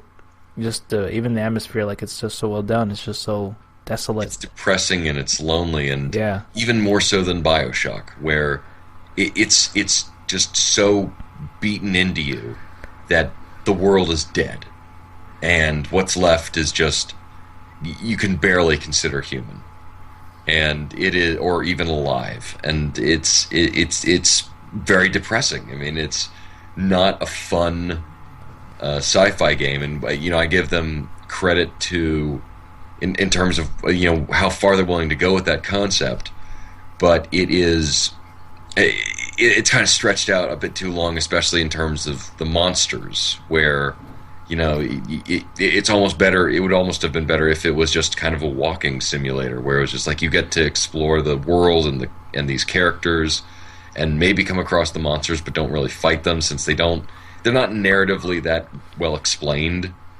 I mean, Yeah. it's like okay, you know, it's like it seems like they had to generate like a lot of ideas and content to explain away the monsters, but it almost would have been better if they just focused on their kind of other main core component. And Yeah, I would be enjoying it a bit more if they weren't really in there, or made it, or if they were a bit more easier to kind of get around. It's same with that kind of Amnesia a little bit in a way, but it's a weird interaction you have with them because you pretty much just have to kind of avoid their line of sight a good part of the time, and even if you're hiding in a good spot, they kind of end up even knowing where you are if you just stay at one spot. It mhm. happened to me one time. I was hiding from this one of the earlier monsters that you stumble upon in this crashed I think submarine, something like that, and you know when they're there, when they're closer to you, because you have the video effect going on. You can turn off in the game, but it's like this video static effect, Oh much yeah, like the Kane and Lynch kind of thing. It's a little bit disorienting, a little bit more to Kane and Lynch in a way, which I'm considering disabling it, but it's a more helpful indication, visual indication that they're closer nearby you. yeah. Um, and even when I was hidden behind a closed door, they knew I was there. I don't know how that works. They obviously did not plan like Alien Isolation with the xenomorph type of AI. Yeah, I don't know if it was just the AI or how that AI reacts to me being at that same spot for a while. But even when I was hidden behind the wall, they kind of knew I was there. If I stayed there for too long, you have to you really have to get a good. You have to find out. Yeah, you got to find their path. You got to find out Hmm. their path, and then you just kind of run Yeah. by them, and that's kind of the what I found the The better. least interesting part. I found that more the better way to get by them rather than just kind of waiting for them to kind of come to you and then kind of book it or kind of sneak behind them. You kind of just have to find a good clear path that they're away from that you can run towards. I don't know how I did it last time. I ran into one of them and I didn't die, and then he knocked me down, and then I don't know if the game was taking pity on me because I kind of died a couple times during that segment. I was just so trying to figure out how to get by him because he was only in one room that I could get in, and I had to proceed, but he wouldn't leave. He would just stand around and walk around. I don't know how I was supposed to get around him. I don't know if he was gonna get out of there or not, and so I just kind of booked it at the right time and ran up the stairs.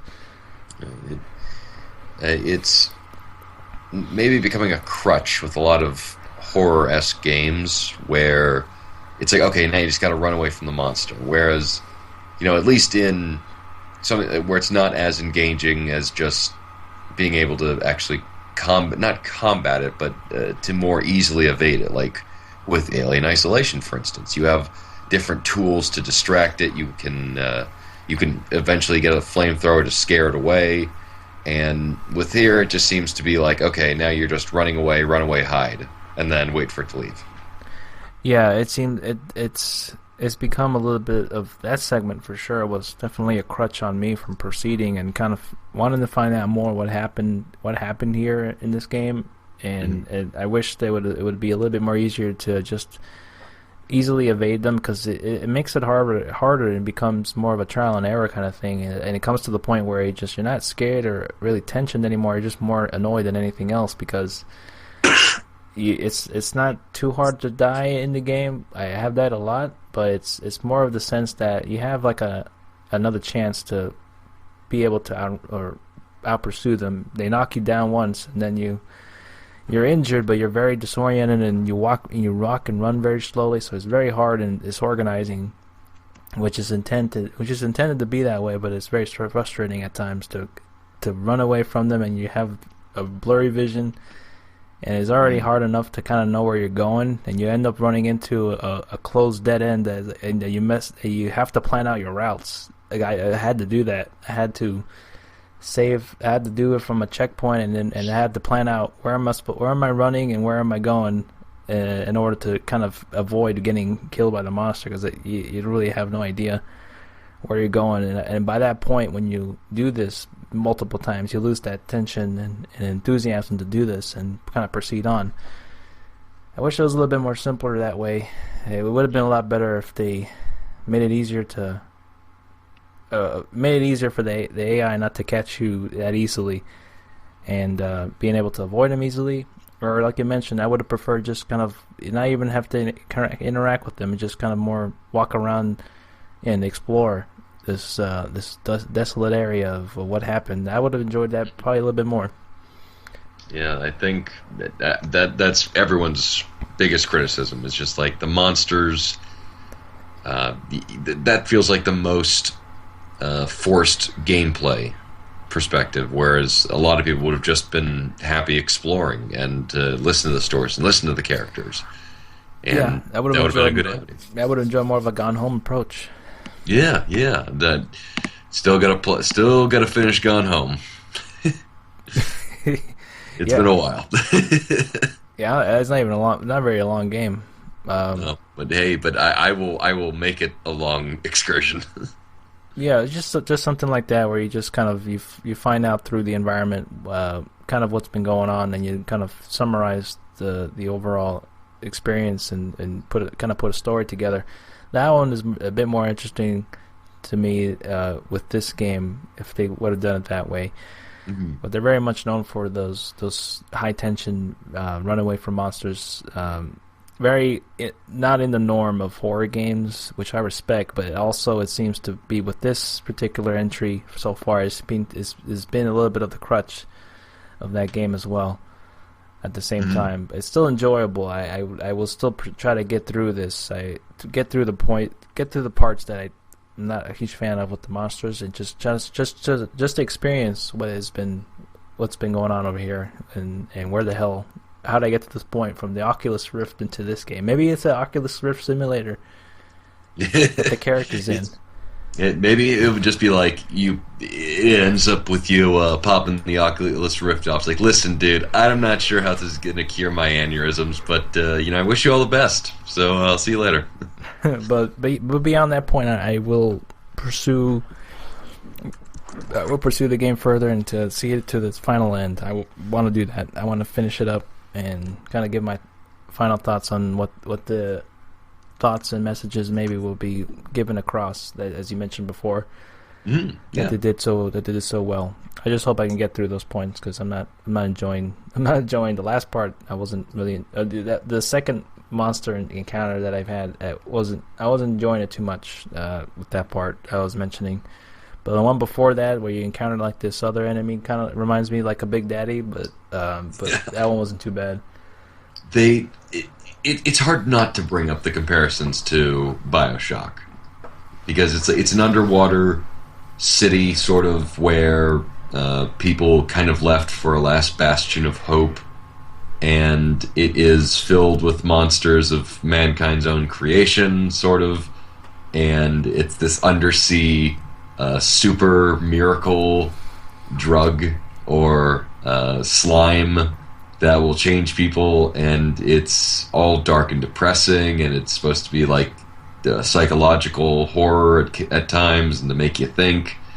And it's just like, I know it's not BioShock, but it's hard not to not think of that. It has elements. Absolutely, it does have elements of it, with just the comparisons of the underwater environments, and also the enemies are very similar to that, and it's hard to not to compare it to that. But it's like I mentioned, that's not what it is going for.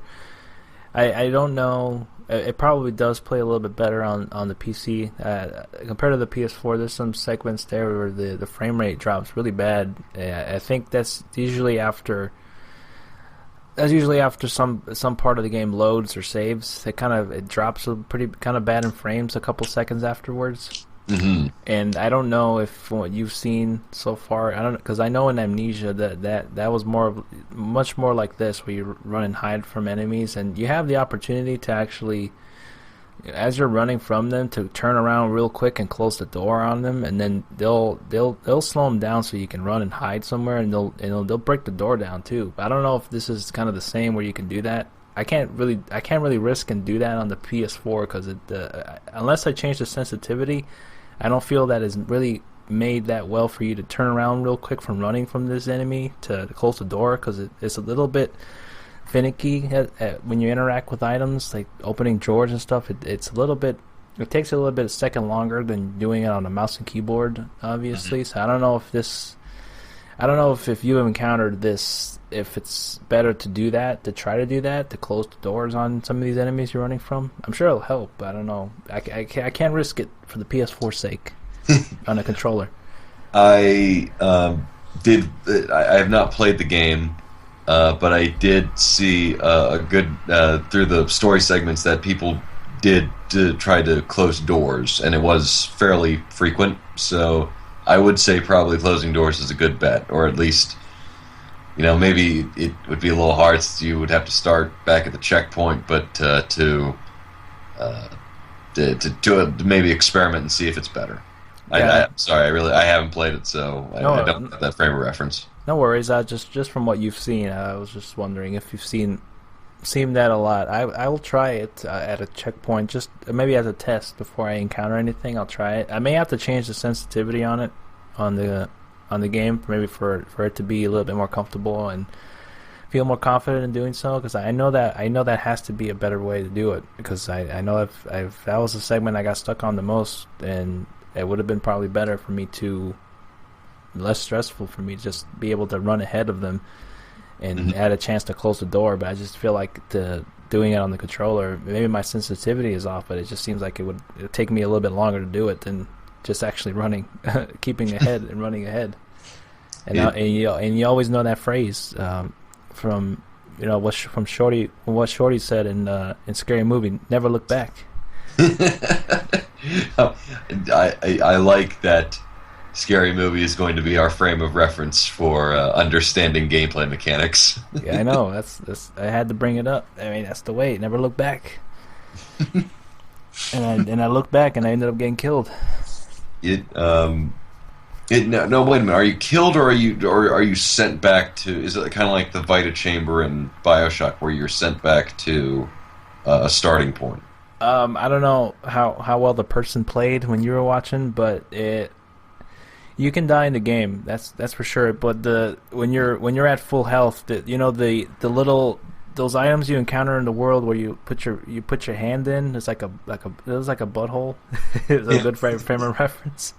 It's the brain bug from Starship Troopers. Yeah, well, that mechanic in the game is primarily used to heal you. So the first time when you're full healed in the game, if you get knocked down by the enemy, or the enemy gets close to you, you'll get knocked down the first time, and then what happens is the character becomes a bit more slower at walking, and everything's a bit more disoriented, and it's like this filter going on there, and it makes it a little bit harder for you to navigate. But it's still doable to be able to run away from the enemy, but it's not the fun way to do it. But that's how you are for the majority until you find like that other item to heal you. And the second time you get hit by the enemy, that's when you die, and then you get loaded back to the checkpoint. So you can't die in the game. It's just they give you kind of another chance after you get caught from the enemy the first time to be able to proceed further. But it's not necessarily the most ideal way to play it, because it's not fun to play it while you're injured. Right. Just trying to emphasize just how he's feeling when he gets knocked down by the enemy. I don't know what the enemy's thinking, just knocking him down and not killing you right away. But that's the mechanic that's been going on so far for that game. Well, I did not realize that that was the way you healed yourself. I thought it was just like doing it out of sheer boredom. Just I'm just gonna stick my hand in here. I thought that too. I thought it was some kind of checkpoint or saving system they had in there, but no, that's there to heal you. To heal you. That's what it's for. I learned that after barely just surviving, getting from one area to the other, from getting hit by the enemy, and just found out that it really helps. It just pretty much heals you. So we'll see where I go from here. I would like to play more of it. I like what I'm playing so far in a sense that it's interesting. I had a hard time explaining to you how I felt about it when I first talked about it, because I'm not enjoying it because it's not supposed to be enjoyable. In the sense that it's just this so lonesome and just a lot of horror going on over there. But I'm enjoying it for the sense that it's a well-made game in terms of the atmosphere. It certainly is, and I will agree. It's kind of hard to find immediate or even kind of midterm enjoyment, because it is one of those games where it's like it really wants you to think about what it's trying to say, and that's kind of the enjoyment, and everything else is sort of accentuating the gameplay elements, the presentation, the enemies, the thematic stuff, and then you only really I can't say anymore, but it definitely requires dedication, because even watching it was kind of hard to sit through, because it's so soul crushingly lonely in the universe. Even I don't want to say it because I don't know if you've gotten there yet. So I'll just say, yeah, I definitely got those same feelings, and I wasn't even playing. Yeah, no, it's hard. It's hard even playing it. I couldn't imagine watching it. It's even the segments when you transition from like maybe another station to the other, because it's not as easy in the beginning, anyways. When you're first introduced to like being able to take like shuttles, but a lot of them are just not working or functioning anymore. So you have to walk by foot, or kind of like just slowly walk there in this underwater suit you got going on here. It's just not the most efficient and fastest way to get there, and it just reemphasizes to you how lonely this world is, and it's hard for me to even continue at times, because you get a little flustered trying to figure out where you're supposed to go. There's not a lot of really good amount of indication. Just all you have to do is just kind of follow any lights coming up ahead of you to really get an indication of where you are, because the water is very murky, much like going for that same thing like Silent Hill does, where it's all foggy environments, and you're as you get closer, you start to see things more clearly, but very far ahead, you don't know where you're going. You could be walking up a cliff or falling down to your deaths at a moment's notice. You don't know, and you encounter these little other kind of enemies as well. These little much like the Eddy devices, but underwater from like Fallout that'll chase you down and try to kill you. And there's other ones that actually help you, like during segments where you maybe take a shuttle and you can't get out, and they kind of they open it up for you with their devices. So there's some things going on there that help you out there, and some other unknown abyss enemies going on in the murky waters ahead of you. Mm-hmm. It's they do a lot of, they don't waste anything. If it's not for a particular scene or a character, it really is for effect of just like how well defined this world is, and that goes a long way in terms of world building.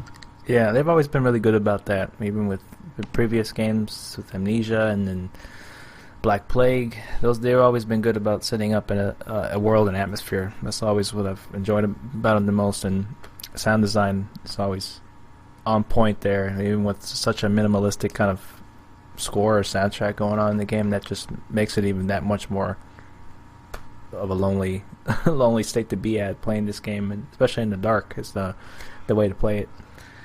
Mm-hmm. With headphones on as well. Oh jeez. Oh my gosh. It makes me even more immersed into this. It's just hard to proceed sometimes. Mm-hmm. It's definitely one of those oppressive games where it's just like everything that's coming around the corner is not going to be a reprieve. Yeah, absolutely. So beyond that point, that's really all I've been playing. I didn't have much other else to play besides a little bit of the Arkham Knight, just trying out some of the skins, getting into finishing up some little side quests here and there for like New Game Plus. But I'm not going to proceed it that much because it's too much. Yeah. Especially the Riddler stuff, which just gets a little bit too much Okay. at that The point. fact the fact that you need to unlock all those damn Riddler trophies for the true ending just makes me angry to no end. No, even a dedicated fan as I am, I really don't want to spend my time doing it. It was hard enough doing it the first time, doing it in Arkham City. I didn't really try it at Arkham Asylum, but it's just, yeah, it was not the most fun thing to do. So and I just kind of wanted to move on, and easier to watch it online, have someone else do the work for you at that point. It might be a whole different experience. So I look forward to hearing your final thoughts and analysis of it because we might have some good stuff to talk about. But yeah, I love to do an audio review or us doing a separate written review. I love to hear more of your thoughts on the game as I proceed on forward and wrap it up. I'm very very excited to see how this kind of wraps things up and concludes. And I like to learn more of what's really going on here. So I'm very excited to let you know The on only everything's going on. the only downside of the game is that they don't explain what Soma is, at least from what I could tell. It's some sort of like mythological reference to like a Hindu liquid, I think, and so I might be completely wrong. So I apologize. Um, No worries. I'm just very curious to kind of see what's going on with the main character at this point, and seeing where we go from there. But yeah, beyond that, have you had a chance to play any games over the holiday break? None. None. I've been trying to catch up on. I played a little bit of Warframe. Really good free to play game. It's one of those rare free to play games where you can have a lot of enjoyment just by going free, and yeah, I'm enjoying that. And no, I'm just catching up on reading Star Wars Legacy, which was before Disney bought Lucasfilm. They had a comic book series which took place many years after the original Star Wars trilogy, where it's like, okay, we don't have a lot of canon to tie us down. We can do our own thing. But they still had a lot of references and cool Easter eggs and stuff like that. And it's actually a really good read. And I like the fact that they take all these, and I would put it right up there with Knights of the Old Republic in terms of how well it's made. Really like it.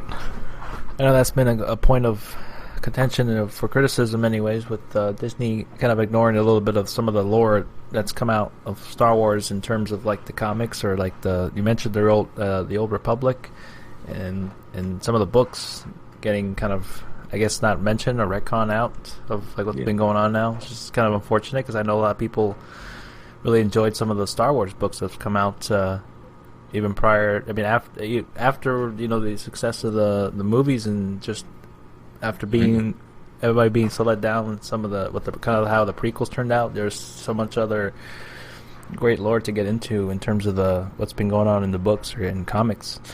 Oh yeah. That. I'm sorry. Just the comics prior to that.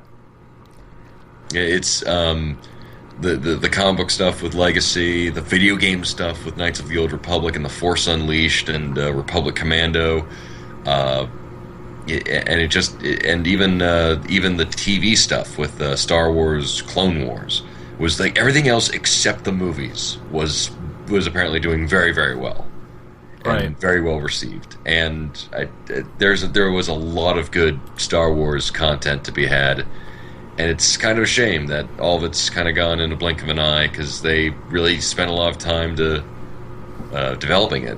I loved reading the Legacy of the Force stuff with the Yuzhan Vong. I know that was kind of controversial, but I thought it was really good, and I think it was I don't know if they're worse off for it, but I will talk about my feelings on the Star Wars purchase by Disney later.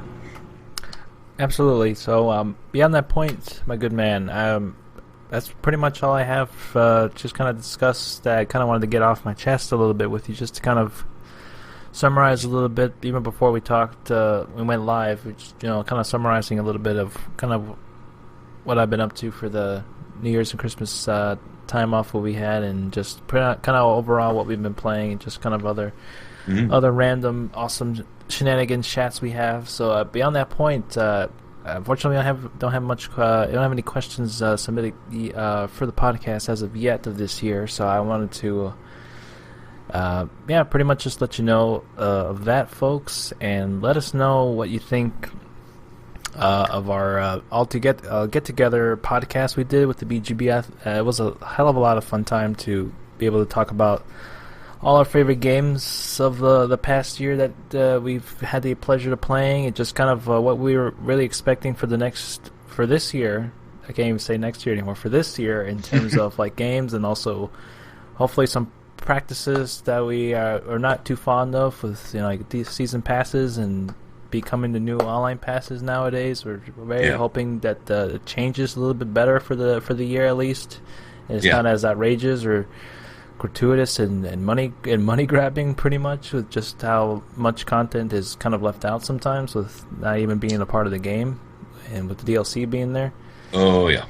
I just hope it gets better for this year. But beyond that point, my good man, do you have anything else that you want to mention before we wrap up today's episode? No, other than I have thoroughly enjoyed it. That's the thing I like to hear. Yeah. Mm-hmm. You can't stop us, Belkin, from continuing this long-running podcast. That's our Newman, that Belkin. Belkin. But yeah, folks, thank you so much for listening to our newer episode 175, Bloody Thumbs Podcast. As always, you can listen to us on iTunes. You can check us out on thebgb.com, as well as bloodydthumbspodcast.com, going on since October of last year. So we're going on strong. We got CH's reviews and thoughts on the new Halo game. And yes, indeed. We got everything posted and pretty much up to date. It's a little bit more on the website. So check up on Sippin' on Boba.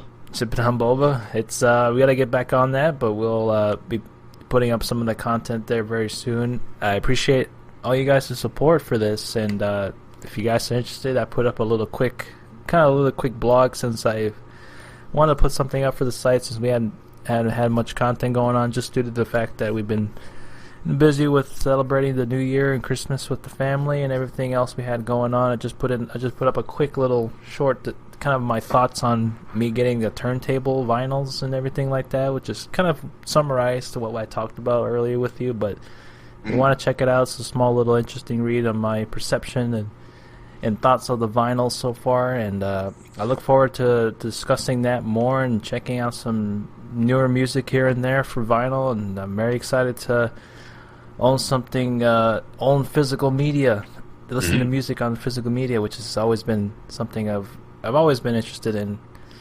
I love that stuff, and I love that collector's editions of games that there's very far and few between nowadays, it seems like, that we get. But beyond that point, I hope you guys have a wonderful week, and I'll let you guys know, and hopefully talk about a little bit more of the Hateful Eight, what I thought about that when I see it tonight.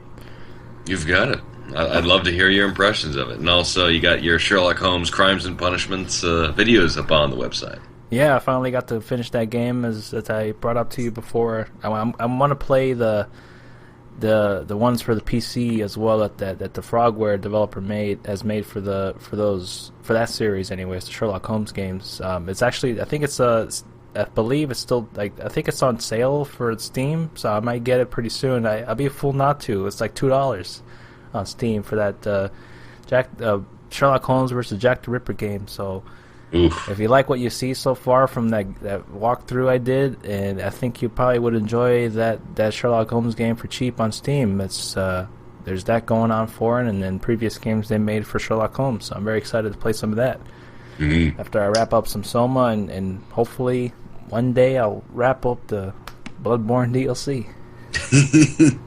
Same here. I'm looking up with Gone Home, Undertale. Need to complete that. There's just a lot of good games last year that I need to finish up and wrap up and give my perspectives.